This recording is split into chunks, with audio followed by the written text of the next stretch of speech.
One of my intentions when I was starting this channel was to bring the information that was really helpful not only to me, but in what I was observing in my learning process. And this is no different. I wanted to share, since I've been working with Andrew Bauer. Welcome, Andrew. Thank you for being on here. I wanted to share some of the things that have been really insightful and eye-opening for me in my own process just since working together on the Rebrand content that we've been creating.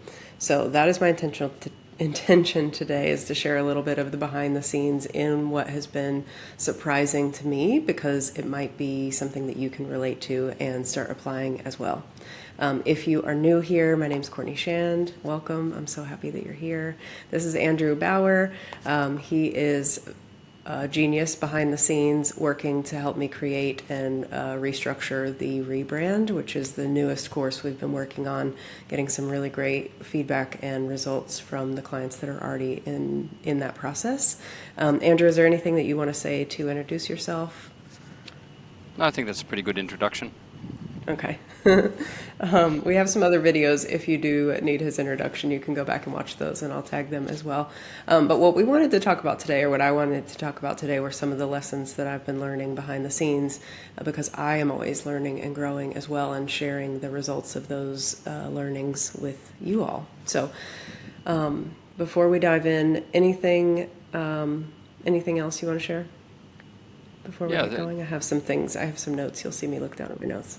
yeah, we were chatting about the lessons you were learning as we were going along with bringing the actual content in, and there were some really good points that you had. So I believe your notes were around us just kind of chatting about it. Okay. Yeah. So the first thing that I wanted to share was that this idea that has been really basic, but also we can't forget the fundamentals, is always something that I remind myself. You always go back to the basics on some level, is that not all relationships are partnerships. All partnerships are relationships, but not all relationships are partnerships. And when we forget that, it's likely that we are starting to feel a little bit askew in our relationships. They start to feel a little bit more draining than fulfilling. And a lot of times, at least in my work with this concept, and even in working with Andrew, is realizing where those may be a little bit out of alignment or a little bit misplaced in proximity to me and what I'm needing for those relationships to look like. Andrew, what do you want to add to that? I've got some Yeah, more. I just want to make sure I'm. I think this is where a lot of people get hung up as well. Like going out in dating, um, there's it's kind of like going for the relationship. It's like, all right, I want a relationship, I want a relationship, I want a relationship, and not really getting clear on what is that supposed to look like. And the default then, like if we say that relationships is almost like a classification, then what we have is, well, you've got acquaintances in there, you've got friendships in there, you've got work colleagues, you've got business partners, and then you actually have a life partner. And coming at it with, I want a relationship, great. Then it's almost like life's like, well, here you go. Were you specific enough about what you wanted? But what I've also found is that if I'm not clear on what I want it to look like when I have the type of relationship that I'm after, then how do I get someone, like talk to them about it? How do I be comfortable about sharing the things I need to share in order for them to see if they want to be that person with like the equivalent of the person in that type of relationship? So for instance, having a life partner, well, what does that look like? That's where, what are we doing in the kitchen each day? What are we doing when it comes to business? What are we doing when it comes to um, child rearing if we're having kids? What are we doing when we're uh, going out on dates or social Vacations. events, vacations?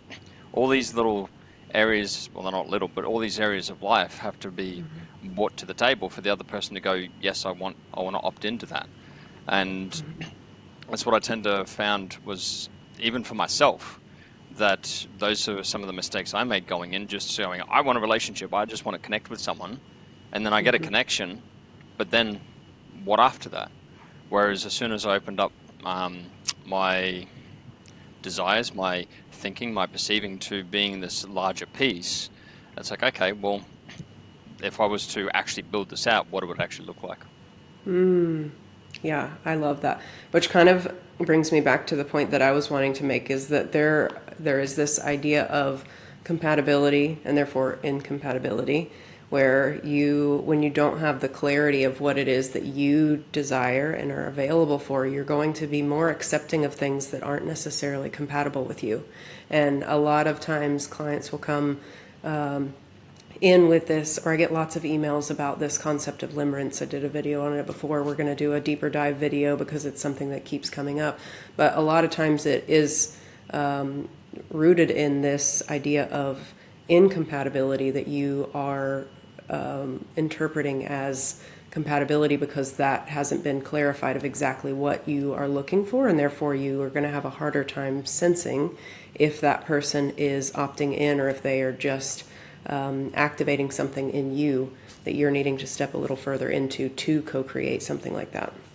That's a very good point. Like limerence is a complex topic in its own right, and one of the areas that I used to get limerence showing up and times where I've had relationships that have failed, I guess. Well, failed isn't probably the right term because your point around incompatibility, I never knew that was a thing until I think it's Teal Swan was one of the first that started to talk about incompatibility in relationships.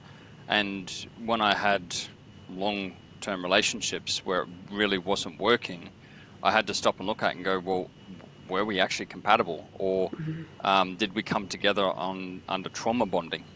And our trauma was compatible, but then as we worked through it, who we were after working through it wasn't actually compatible at the life partner level. And having to really face that and step out of those relationships was extremely challenging, especially the last one. And being able to come now to a place of, well, who am I for myself and what I want was a big one for me. Though your point around limerence was, for me, when I looked at it, I saw something in her, but what I saw in her was actually what I was needing to own for myself. And then I would idolize or pedestal her in the process, going, this is the only place that I can get it from. And then there's this really trying to force and make it work. And underneath the surface was things that were showing me that it probably wasn't the type of relationship I was looking for, and that we would have been better off, say, as friends or something. And I don't regret any relationship because it's always taught me something. But there was that deeper essence underneath because I hadn't been able to own that part of me, saying that this is who I need to be, and I'm seeing it in another person as a reflection for what I need to step into. It makes me so excited talking about this because this is what we're talking about inside of the rebrand. The conversations that are happening there are like who you need to be and who you develop into, which naturally allows this limerent experience to shift, to kind of clear up. The haze gets a little bit clearer and you get a little bit sharper and more defined, and that makes me excited. So little side note, I won't go. I'm going to ask because this was about what you've learned. So what did you learn? I know. Areas as well? Thanks. I was coming back to that. The piece of it that was really most insightful for me about incompatibility had more to do with the way that I perceive the world. We talk a little bit about, we're talking in depth inside the rebrand of perception. I've talked a little bit about it on this channel, so that word may be something that you recognize. But the way that I perceive things, the way that I experience the world, how I show up in relationships, became a lot clearer. Andrew's got a really amazing way of explaining that allows that to be really clear. And that, to me, was really insightful to start seeing my relationships through that vantage point and realizing which ones I was investing in and were feeling really fulfilling and satisfying, and which ones were starting to feel a little bit heavier and like they required more of me, had more to do with that little nuance of compatibility in terms of how we're perceiving.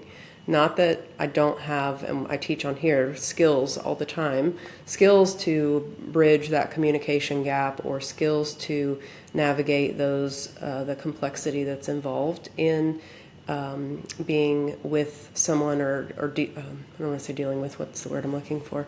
Engaging with someone that just engages the world differently. It's not that we're trying to like be in these little silos of people, but to start to recognize that starts to, for me, put some new strategies in place, maybe some new boundaries that needed to be put in place for me to stay in my lane and to allow the relationship to kind of level out in that way. And really also underneath that was, and this was something that I think has been really insightful too, is this idea of values and principles being different. Andrew, I'll let you explain that in a minute, but the idea that there were a lot of people who we connected on a values level, but how we were getting to those values weren't necessarily the same, and that was something that was kind of creating a little bit of wobbliness too, that had me zoom out a little bit and look at how compatible are we on that level. The ones that I have found the most ease and effortlessness in connecting with have been people who, on a principle level, were moving in the same way. Mm.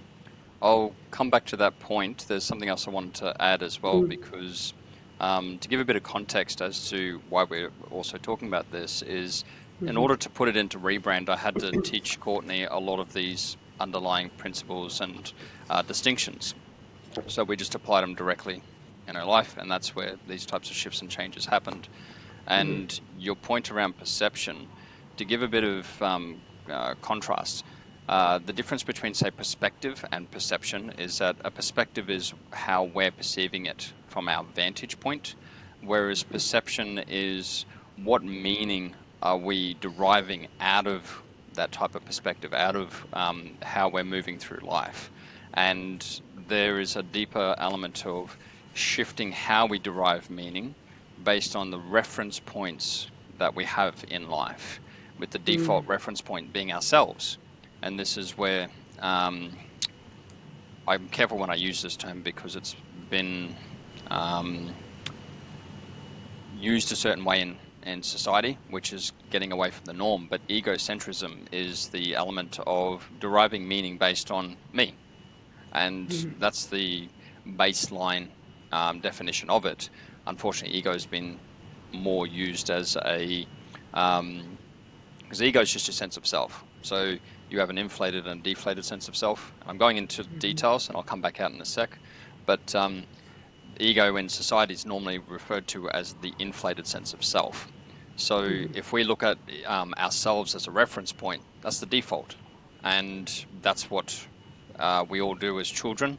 And then in certain areas of life, we start to recognize how to move that reference point around to derive different meaning than it's about me, it's about me. And you've also got an inverted egocentrism, which is that it's not about me and it shouldn't be about me, and removing yourself from it. So these are some of the deeper pieces. Getting back to the point, that was to do with they're the differences in perception and meaning making, which is, I've gone really deep in the definitions. In the Rebrand, we make it more contextual. It's more about what are you dealing with right now, and how does your perceptions actually work, because there's different types and styles of perception that hadn't been defined before. Did you want to summarize that before bringing it back to the next one? No, but the way that you explain it, in being in the calls with the people who are inside the Rebrand, when Andrew explains it the way he does, it is absolutely, I'm going to say mind-blowing, but it just like things click, you can't unsee them. And that has been the feedback that everyone has given me, is like, I can't unsee that now. And that is what we're after. That's what we designed the whole course around, is these things that you can't unsee, because then you naturally move through the world in a way that is not only more empowering, but also clearer, which is the intention of that course. So, yeah. Yep. So what? Just remind me again, what was the second thing we're going into? Yeah, we were talking about principles versus values, which we'll come back to that in a second. You said we wanted to come back to that. I was wanting to also share a little bit. Oh, go Go ahead. for it. No, go for it. Because another major theme that has been coming up is this idea of like finding the right partner for you. On the tail end of that is not only who you're becoming in the process of attracting a compatible partner for you and really getting clear on how you need to kind of organize your life, what needs to get out of the way, and what you need to be investing in more so that it's naturally allowing the full version of you to step forward, but also figuring out what an effective partnership looks like for you on many levels, whether that's in business, personal, romance, even just friendships, like to redefine partnership, because again, not all relationships are partnership level. When you get really clear within yourself of who you are and how you want to show up in the world, partnerships, you become available to partner with people, and people want to partner with people who are secure within themselves. So it opens up new opportunities, new connection points, and makes the romantic space way more effortless to navigate. Mm. Anything you want to add? Yeah, just that's how do I put it? Um, this is where it's similar. Like if I use business as an analogy, I don't know how many people know business, but this is a pretty common element around a niche. And think of it along those same lines, where if you try to be everything to everybody, you're nothing to no one, is what it comes down to. And when we go for just a relationship, then you're trying to be everything for everyone. Whereas saying, all right, I want partnership and being very clear of what type of life I want to live. And then from there, being able to say, all right, well, what type of, if this is the life I want to live, then it's the one I want to share. And who's the counterpart in that life? And this is where partnership is more about the bigger picture of it. Because if we focus too much on the relationship, it's all about, it's, how do I put it? It's like taking a magnifying glass and putting light through it to then set so much intensity on the relationship. And this is where a lot of challenges come into play. Whereas by opening up our um, kind of like the aperture of our mind, our perceptions, to be able to go, all right, this is about me sharing my life. Therefore, instead of being highly focused on the relationship, it comes around, well, let me show you my life. Let me like this is the life that I want to share and show them around. And when I started to realize even that for myself, I then looked at my life and went, well, do I want a woman to see this and to share it with me? And I had to go, well, actually, I need to go and make some changes. So I went and did those changes first so that I then had the type of life I wanted to share. I love that. We're going to have to do the feminine equivalent because I am already hearing people in the comments asking for what the feminine version of this was, and that's a longer story for another day. But I did want to ask as well, like thinking about partnership versus relationship. When you think about partnership, what does that open you up for as a man, if I can put you on the spot? Go for it. What does that open you up for as a man to think about partnership instead of a relationship with the context of your life being, as you just mentioned, what you're inviting someone into? It makes it more tangible and visceral, the types of things that are spoken about with masculine and feminine. So where there's masculine of holding space and container and all these terms, which to me were okay, abstract in nature. Whereas as soon as I went from um, relationship into partnership and sharing my life, I then became about okay, well, I I like things simple. Simple, like I like to bring it down into something that makes simple sense. And I then turned around and went, well, I want to have a life where my partner, what she wants to do, is in the bigger picture of what I'm up for. And that way it makes it simple for me because then I just keep doing everything I'm up for and she's automatically taken care of. And when I looked at it as a simple equation like that, it then became, great, she just needs to find a place within this where we work together on the things that matter to her, and I'm able to support her with that. And there's areas that she can support me in the bigger stuff that I'm up for. But I just have to do one thing, which is this life. And I then hold myself highly accountable and responsible for continually moving that along. And I'm then, like, I think we've said multiple times in some of these videos that I'm a businessman. So, like in business, I'm accountable and responsible for my teams. Then I'm the same in my partnership, and everybody has to have their own place within that. I'm not negating their accountability and responsibility. I'm just holding a larger realms of accountability and responsibility so that I am holding that container. It just made it a lot more tangible for me.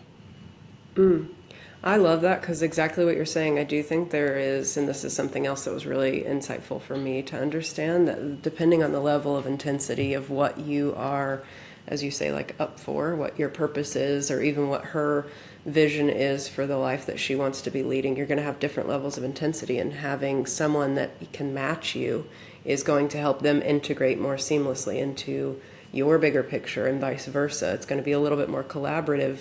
And when I think about partnership and what that opens you up to, I love Alison Armstrong always says you don't need a partner unless you're aiming for something bigger than what you can create on your own. Oh, that's good. And Haven't right? heard that one before. I like that one. Yeah, that like clicked in my head of like, oh, I'm playing way too small. If I'm Mm, not, for me, I, as someone who was desiring partnership, saying I wanted partnership, when I heard that, I was like, oh, I'm playing way too small. I need my life picture to be bigger so that I require a partnership to get there. Not because I can't. Like a healthy level of dependence, of interdependence on someone else, whether that's a team or a life partner or friends. I needed to start thinking about my life in that way. So maybe just a little peek behind the curtains. That is more of the feminine experience. Is like who do I need to have in my corner to rally in order to build this thing that I feel that I am up for. So mm. yeah. And in that, thinking about compatibility in those, that's what I've been reevaluating since we have been putting this content together the last couple months of reevaluating the level of compatibility in those relationships that were already around me and really getting clear for myself of like what does compatibility look like on a partnership level with this new information, this new way of perceiving not only the world but how I naturally perceive. Does it still line up with where I see myself going? And is there any adjustments that I need to be making to get there more effectively? I like your point about intensity because I think that was one of the things that we discussed earlier on as well. And um, recognizing the level of intensity or depth is another way to look at it. The level of depth that you want in your partnerships and your relationships, which includes friends and acquaintances. And I guess in Australia, we make a difference between friends and mates. A friend is someone you'll go and have dinner with. A mate is someone you will go and um, make sure it's okay if he's having, like, if he's in a lot of trouble, you're in there with him. Whereas a friend, if they're having trouble, you might support them with a bit more distance. So, but having the level of depth, even in any of those, like I've had relationships where my depth is more than what she is after, and she can't match me at that depth. And then I'm feeling like I need to come up to her level, and it's almost like I can't breathe. Not there's anything wrong with her, it's just that our intensities are out, which again shows incompatibility. I love that image too of like depth. When we say intensity, I think it's easy to think about intensity almost with a like negative connotation of like, ooh, they're really intense. But I love the subtle reframe of that of like, no, we just have a level of depth that is, you have capacity, is how I would explain it. Like Mm, you have the capacity to go even deeper, which means that the pool may be more narrow, but it's more like a well than a lake. You're not going to maybe have as much breadth to work with, but you will be able to have depth in it. And you'll want someone that can meet you there so that you can not have to re explain yourself or think about how you're communicating, it just gets to come out, and they get to meet you and really see you and understand you in that way. Yeah, and the styles of communication and being on the same page with communication styles, as well as meeting at depth, means that it's a consistent continuation in comparison to, say, having to constantly come back and re-explain something, if that's not the type of relationship you're after. Like, if I know some people that can go deep but prefer not to, and that they prefer to stay at a certain level. And so having somebody else that can meet them at the deeper level and wants it there is not what they're after. So what you can do in depth and what you want all comes into the interplay of it all. Like, I know someone who can go deep but chooses to go one step up one, so that he has what's he call it? He paces himself.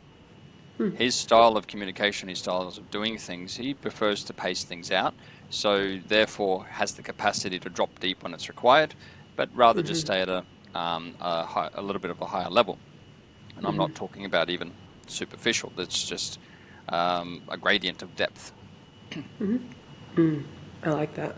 I like that too, because as we've been speaking with men, I think it's maybe important to know that just the conversations that are happening on the women's side. I always like to point those out, because there are a lot of women who are looking for the same level of depth, and so it's available on both sides. I love being in both conversations with women and with men, because knowing what level of depth you're available for. I have lots of female friends who are like, I just don't enjoy going on a date and having it be surface level conversations. Like, I need some depth, I need some substance, some like something to really chew on in the conversation, or else it's going to exhaust her. And I so want to when you make a can get point here clear. as well.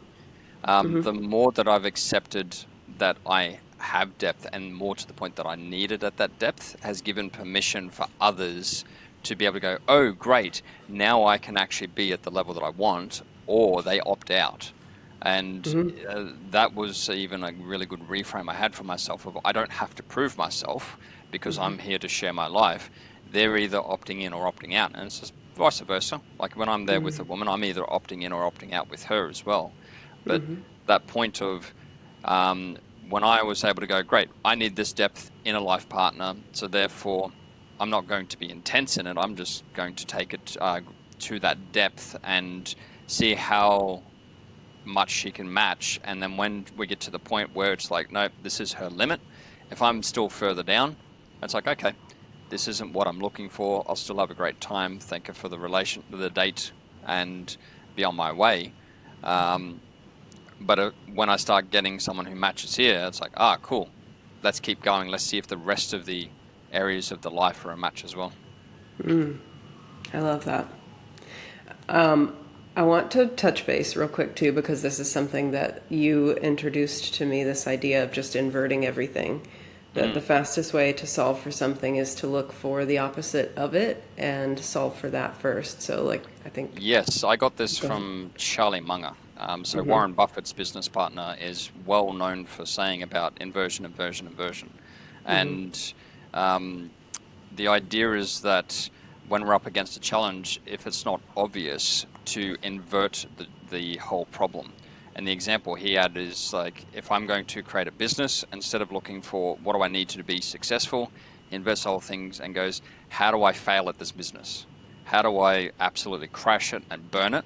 And list out all those elements, and then make sure that he never does those, and does everything that's required to prevent them from happening, and then we'll automatically have a successful business. So applying that to the actual relationship and dating sides of things, I don't always know, and I don't think it's the case for everybody, of what it is that I necessarily want, because I don't know it until I've either experienced it or experienced what I didn't want. And then when I go into dating, as I'm relating with someone, especially after recalibrating myself to not make everything mean something about me, because that's one of the biggest problems I had earlier on, and it's the one that consistently see showing up across men and women, is this element of, what does it mean about me? Nothing. It's a dynamic of two people. But coming from it then going, okay, well, I just had an experience and quoting Brie here, don't yuck someone's yum, but just going, okay, that wasn't for me. I'm not after that. Therefore, the next time I go around, I'm looking for, all right, if I'm not after that, great. What, where was I looking? Where did I find these types, this type of woman who likes that? And how do I then make sure that I'm not looking in those circles? And not to say there's anything, again, nothing wrong with those circles. I'm just not looking for that. Yeah, I love that because I think it's refining, Mm, refining the ask of what you say that you want. The more clear you get in what you're needing, and that word is sometimes difficult because I know for me that was something that even like 4 or 5 years ago I had a friend who was like, "What do you need?" And I was like, I don't know." Once I started getting some language around that and started figuring out how to determine what I needed, I could refine it a little more so I wasn't like swinging from one end of the pendulum to the other of like, I'm never going to do that again. And then I end up with a whole different slew of challenges to sort through. You kind of mm, find your way to the middle and you're able to create a little more balanced experience. And then you have, in my experience, the sensitivity to discern this is what it felt like last time, and instead of completely like turn tail and run the other direction, I'm going to like open some space and see what's happening in reality, and I'm going to show up differently and see how that plays out. That was when things really started to shift, at least for me, was to think about it from that lens of what did I need to take a little bit more ownership of. Is it something that they're presenting, or is it something that I'm engaging with in a different way? And I've played with both of those, and that's made it really a little bit more calm in the middle there. mm. I like that. And using that inverted principle, going, if I don't know what I need, and then I receive something, an experience that I don't like, I'm like, all right, I need not that. So Yeah. if I need not that, then what is it that I need that's not that? Not as you said, not a swing, extreme swing the other way, but rather the kind of like the old cameras of you got a negative that turns into a positive when you print it. It's like, all right, I need not that. So over here is what I do need, and honing in further on the need. Yeah.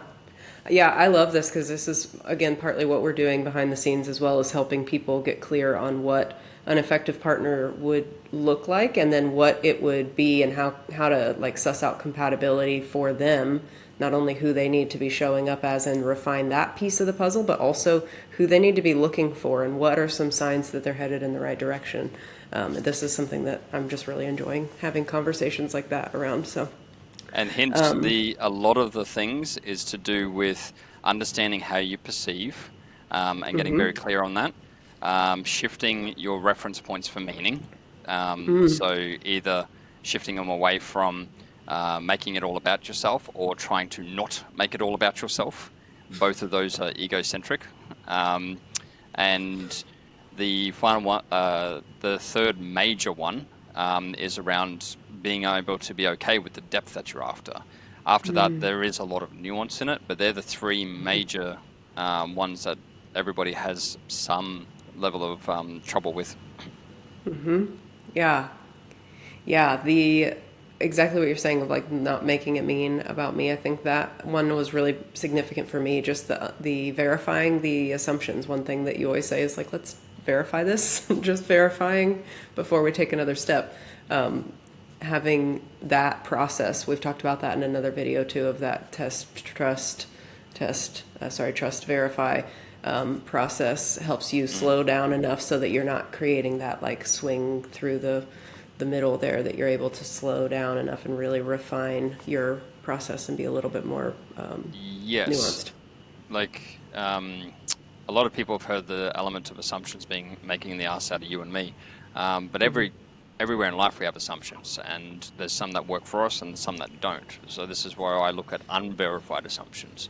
If I got an assumption that I haven't verified, I haven't spent the time to make sure is actually correct, then it usually bites me in the backside, and um, it's because I make all these stories that are not in alignment with reality, and then I'm trying to act on these stories that are not in alignment with reality, and again, bites me in the backside.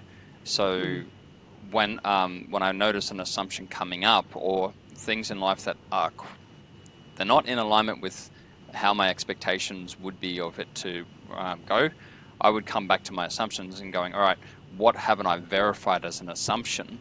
And that clears up a lot of things in the process. Yeah, I love that. Um, I know we're kind of getting close to time. I want to be aware of that. We might have to pause and do another little I reckon we segment could. here. Is there any? I think you had one more thing, so let's delve Okay. into that quickly. Yeah, okay. Kind of in the same vein of that is that when you are not verifying assumptions, the other side of that is not sharing what is needed for the other person to verify what they're acting on. And that can show up a lot of times as either blame or the relationship, the dynamic itself starts getting a little bit off kilter. And usually that is some sort of blame or projection coming one way or the other, and the other Oh, person responding. Go ahead. you're talking about purposeful withholds and the Yes. dynamic of purposeful withholds. So Yes. I'll see if I can quickly explain this. Okay. Um, when there's a piece of information that I have that I am afraid or hesitant with sharing, then I've got information that the other side doesn't have. But I'm expecting that things go in a certain way. And then I'm not sharing this information, and the other person is doing stuff based on the information they have, and they're missing this piece of information. So they're going off on a tangent, and then I'm getting annoyed with them because they're not going in the direction that I think it should go based on the critical piece of information that I have. So I start to unconsciously blame them for the results that we're getting. And what it has come down to is that I've withheld critical information because of it's usually some sort of emotion comes up, like shame or guilt, shame, Fear. fear, or embarrassment. Embarrassment's a good one. These are ones where I'm like, no, I can't share that. And when I finally do share it, the other person's like, oh, okay, well, if I'd known that, I would have done this instead. And it's usually not as bad as I think it is. Or if it does go bad or worse than I think it is, then it's usually a sign that they're opting out. Yeah. Oh, I've been in situations like that for sure. Mm, Thank you for sharing that. that's good. Yeah. Is there anything else that you want to share about that or in general? It was it was one of the things that had me really nip it in the bud around blame. So whenever I feel like I'm somebody else is at fault, that they're the ones that are causing an issue, then I go back to one of two things. One, do I have an unverified assumption? And two, is there a piece of information that I'm either embarrassed, fearful, or hesitant because of shame or something underneath about sharing? And then I have to go and be with those emotions because I have to own my experience, my lived and felt experience, and saying, this is what's happening for me. Because usually these triggering emotions are actually an indicator of a childhood trauma, not what's happening right now in the situation. And that something in the situation seems like something from my childhood, hence the trauma gets triggered. So I just have to go and be with that and go, okay, how do I process through this? What are the different tools and skills that we have in our toolbox that we've embedded into the rebrand that allows for me to be with this and to own it, and then come to the other person and saying, hey, this is what's going on for me. And even asking for, I need you to be gracious with me at the moment. This is something that I'm raw about, and I want to share it with you. And therefore, again, if they're not gracious with me, for me, that's an automatic opt out. I'm like, okay, thank you. I'm moving on. Yeah. So good.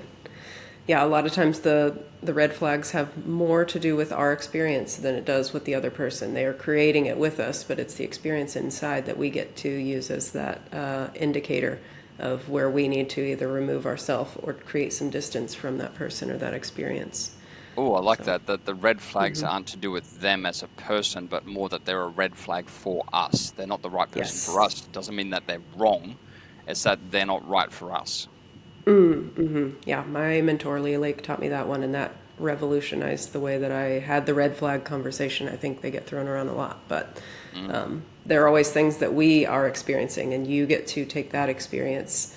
You know the felt sense of that, and that gets to be your indicator of how much distance you need from that situation. So, Cool.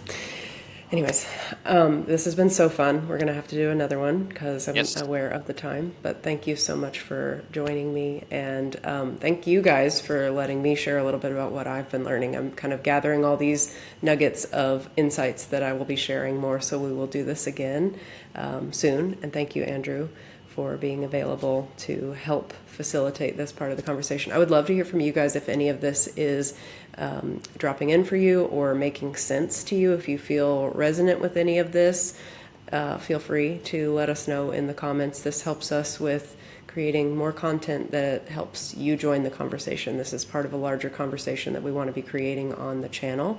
And as always, we're happy to go first in it, but we want for you to be involved. So I'd love to hear what is coming up for you with this, what questions, what experiences you want to share that this kind of touches on, and anything else. If you have questions about the rebrand, feel free to book a discovery call. Andrew and I will both be there. We can get to the heart of the matter and really see if that is a good fit for you to take some next steps in that direction, so that you start showing up as the version of yourself that is compatible with the type of partnership that you're looking for. So Cool. As always, I hope this was helpful. Andrew, is there anything else you want to share? No, thanks again for having me on. Okay. All right. Sounds good. We'll see you guys next week. Thanks.